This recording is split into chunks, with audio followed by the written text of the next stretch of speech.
2002 সালে জাপানের সাবেক প্রধানমন্ত্রী শিনজো আবেকে হত্যার অভিযোগে অভিযুক্ত তেৎসুয়া ইয়ামাগামি আদালতে দোষ স্বীকার করেছেন। তবে কি কারণে শিনজো গুলি করে হত্যা করেছিল তেৎসুয়া, আদালতের জবানবন্দিতে উঠে এসেছে চাঞ্চল্যকর সেই তথ্য। টোকিওতে সোমবার বিচার শুরুর প্রথম দিনেই আদালতকে তিনি বলেন সবকিছু সত্যি। 2022 সালে পশ্চিম জাপানের নানা শহরে একটি নির্বাচনী প্রচার সভায় ঘরে তৈরি বন্দুক দিয়ে শিনজো আবেকে গুলি করেন 45 বছর বয়সী ইয়ামাগামি। গুলিবিদ্ধ হয়ে ওই দিনই হাসপাতালে মারা যান জাপানের সবচেয়ে দীর্ঘ সময়ের প্রধানমন্ত্রী শিনজো আবে। তার মৃত্যুতে বিশ্বজুড়ে শোকের ছায়া নেমে এসেছিল। আবেনমিক্স নামে পরিচিত অর্থনৈতিক নীতির এবং কট্টর পররাষ্ট্র নীতির জন্য খ্যাত শিনজো আবেকে হত্যার পর রাজনৈতিকভাবে আলোড়ন সৃষ্টি হয়। ঘটনাটির পর প্রকাশ্যে আসে শাসক লিবারেল ডেমোক্রেটিক পার্টি ও ইউনিফিকেশন চার্চের ঘনিষ্ঠ সম্পর্ক।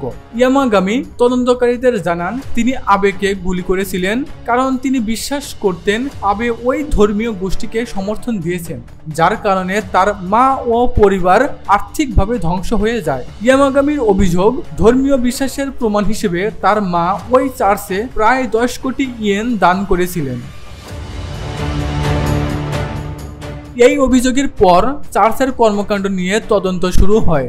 দক্ষিণ কোরিয়ায় প্রতিষ্ঠিত এবং গণ বিবাহের জন্য পরিচিত এই সংগঠনটির বিরুদ্ধে তদন্তের এক পর্যায়ে জাপানের 4 মন্ত্রী পদত্যাগ করেন।